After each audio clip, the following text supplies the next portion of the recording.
The way we consume and share news today, it is largely rooted in social media outlets, a reason why it's crucial to look at what's being discussed online, from the hottest issues to trends for our daily social media minute. We're joined by Erica. Good morning. Good morning. It's going to be a hot one, and so perhaps today's social media minute can be summarized in a word: heat. Yeah, that's right. We have a couple of stories related to the extreme heat that people everywhere in the world this summer has been experiencing. Not just here, but Yeah. we have a story about Dallas, Texas that's coming up in just a little bit. And over in the US, they're coming up with a new insurance policy. So, yeah. I mean, that should say it all. I mean, the weather conditions, even by Texas standards, is apparently too hot. Yeah. Let's start locally. Now, this story has caused public outrage, questioning whether or not this passing of a local Costco part-timer was exposed to dire working conditions in this heat. So what's the story exactly? Yeah, so Costco Korea is under fire after its country manager allegedly he was heard making some pretty blunt remarks at the funeral of an employee who recently died while working at a local Costco branch due to dehydration. Now, a local news outlet reported that they recently did an interview with the family of this 29-year-old cart pusher. His name is Kim Dong-ho.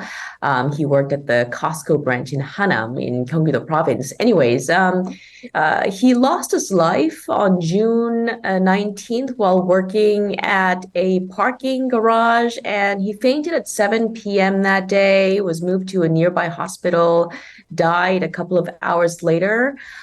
He had previously worked as a cashier at the store, but he was, at the time of his death, 2 weeks into his new, I guess, position, job, role, that reportedly had him walk up to, 43,000 steps, which is equivalent to 26 kilometers every single day. And the hospital later confirmed that the final cause of Kim's death was pulmonary embolism and excessive dehydration from the extreme heat. Okay, so we'll get to some underlying questions about whether he had other conditions that made him more vulnerable to this extreme heat. But has Costco released an official statement regarding the passing of this 29-year-old? No, not yet. But what we do know from news reports that have been coming out in recent days is that a top executive attended the funeral and, basically accused him of hiding information about his illness. And the executive was heard making all sorts of assertions about his health in front of other Costco employees who were also at the funeral. He apparently said things like he was sick. He was sick, right? He hid his illness when he got the job, right? And his family was right there, and they overheard the entire, that outburst. If you can take insensitivity to a whole new level, I can understand why there's public a backlash amongst why those questions had to be asked there. It does raise questions about whether or not this young man perhaps had underlying conditions that may have made him more vulnerable to the dire working conditions, but not because that makes the process okay, that makes his story okay, because we're just trying to get to the facts, right? Do we know? Exactly. According to his family, this man, Kim Dong-ho, he had been in good health before he switched his roles at the store, which apparently it's another problem because apparently his role was switched without his consent, actually. And the family has asked Costco to provide some CCTV footage. They wanted to apply for workplace hazard insurance compensation, but the company reportedly said it would take up to 2 to 3 weeks to prepare the video footage. The family has filed a petition with Costco headquarters in Washington to expedite the process. Now, the retailer, since this incident, has installed cooling fans and Mm. cooler boxes filled with water bottles on each floor of the parking garage following the employee's death. Mm. Um, but there are other stories, that are now emerging. Okay. Accounts from different employees at this particular Costco branch. One of them told the local newspaper that he lost two toenails after starting the job, the same Mm. job that the Mm. late employee had. Mm. This particular, cart pusher said that on really busy days, he Mm. has to walk 52,000 steps. Okay, so on a particularly hot day, or the reverse of that, Yeah. on a particularly cold day, because a lot of these garage structures are outside and stacked up, and during the wintertime, it's freezing. Should Yeah. there be more breaks in between to ensure workers' safety? Yeah. Installing cooling fans and cooler boxes is a good start, but clearly that's not enough. Had Mm. workers raised the issue of overwork and these dire working conditions they're exposed to before? Many times, apparently, for a Okay. long time as well. And they say the company's response to the death, those cooling fans and cooler boxes we just talked about, Mm. they say it's just for show. Mm. Kim's father said the family decided to go public Mm. with the issue after they heard rumors about the company trying to close the case as a death due to illness or caused by underlying health conditions. The insensitivity to that story, Yeah. if that turns out to be true, is monumental. And the thing is, the public will hold the company accountable. I mean, Yes. it's about public expectations, and the Mhm. consumers are very well aware that we have ethics and morals and things to be respected. Now, it's most unfortunate that we had to lose a young human life to have this conversation on safety at Yep. work, but I hope this is not the end of it. Mhm. Let's move on to our second story of the day. So, this is something interesting, I should say. A Washington Post op ed introducing candied bacon ice cream, 6 other ways to beat the heat, and amongst the list is Korean Spa's cold room. Yeah. So there's been record-breaking heat all around the world. It's caused terrible suffering here and there. And Washington Post columnists were recently asked to describe their favorite methods of keeping cool in this extreme heat. And they were not asked to write about methods that were scientifically proven or were necessarily the most effective or efficient, but the one that best combines joy and relief. So, don't take So it too seriously. exactly. Now, 8 writers contributed to this column, and their favorite ways to beat the heat range from relaxing on a front porch, which I think is a very American thing, Yeah. teaching a kid how to swim, whipping up a batch of ice cream, to stop complaining about the heat was one of the ideas. And putting your brain on ice, like literally sticking your head in a freezer until the coldness jolts you Ooh. awake.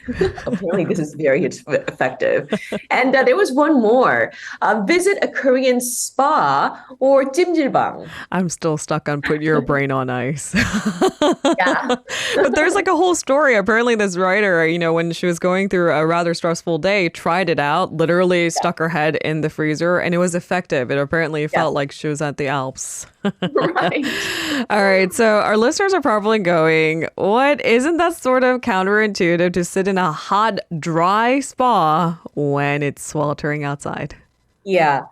Good question. Our producer asked me the same thing as Yeah. well. Wait, does that even work? Is that even effective? Well, this particular columnist specifically mentioned cold rooms, which are essentially freezers designed for humans. Now, the writer who suggested this is a Washington Post columnist who lives in Texas. It's one of the hottest places on earth right now. I looked up this morning. There currently is an excessive heat warning in place as we speak. Now, the writer's go-to 찜질방 is located in Dallas, in Dallas's version of Koreatown.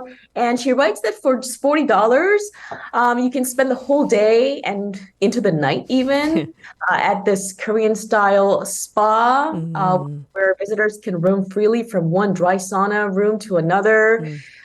There are hot tubs, there are plunge pools. You can pay extra to get massages, facials, and other beauty treatments. And K-beauty is having such a big moment that it would be so trendy. And you're right, $40 is pretty affordable for like Yeah, half a day or even an entire day spent there with good food accessible that's too. right. Now, one Yeah. distinct feature of Korean spas is that, yeah, you can also buy food and eat there. Yeah, she mentions that you can also order Korean beef and rice, drinks from the bar and restaurant. And anyways, the writer said she's been spending so much time at this spa's cold room. She alternates apparently between cold rooms and warm baths. And when Mm. she's done, she feels refreshed and sleeps so much better. Well, she should find solace in the fact that's the Korean way to do things. You go from one Yeah. room to get a cold, hot, and eventually you'll sweat it off and you'll feel better. That's the Yep. gist of it. All right, let's move on to our final story of the day. So, a US-based startup is offering extreme temperature insurance. That's as heat waves that Yeah. change travel habits and how we should better prepare for our travels.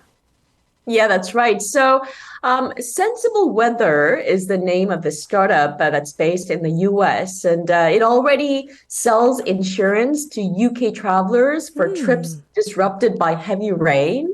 And now the company is sort of putting the final touches to their new policies, which will provide cover for extreme heat waves. So we've seen news of terrifying wildfires from Greece to Portugal and Sicily. The Yeah. temperature reached up to 47 degrees Celsius. So you can see the scope of the extreme weather are becoming more severe. Exactly. Now, these sort of extreme temperatures have opened up a whole different level of debate about whether significant numbers of travelers in the future will start to choose cooler destinations rather than spending time in destinations like Spain and Greece.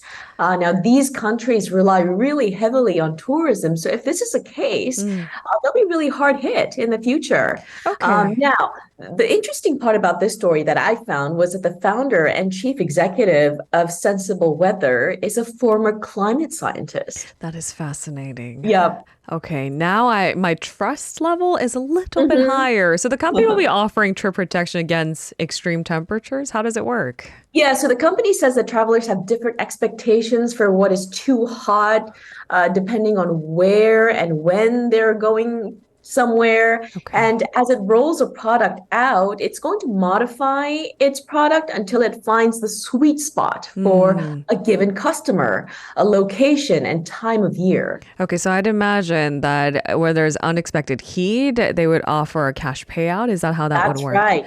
That's right. The company says it's considering policies that could offer different payouts depending on the severity of the heat. For example, 35 degrees Celsius or more could reimburse 50% of Mm. travel costs, and 40 degrees Celsius or more could reimburse travelers 100% of their travel fees for that day. Isn't that bittersweet? But just the fact that we're trying to cope better with our travel plans, this is a good start. But I Yeah. don't know, at least a little bit of a bitter taste in my mouth. Yeah, exactly. And I don't know, there's this new research also that found that 7.6% of people now consider climate change and extreme weather. They consider this when they make their summer holiday plans. Okay, so this is our new normal. We will Yep. adapt with apparently an insurance policy. Thank you so much, Erica. We'll see you Okay. tomorrow. Bye. If you're listening to our program using the podcast service, just a reminder that we do go live Monday through Friday, 7 a.m. Korea Standard Time. So tune in and help us make the show more informative by giving us your input. See you bright and early on Good Morning Seoul.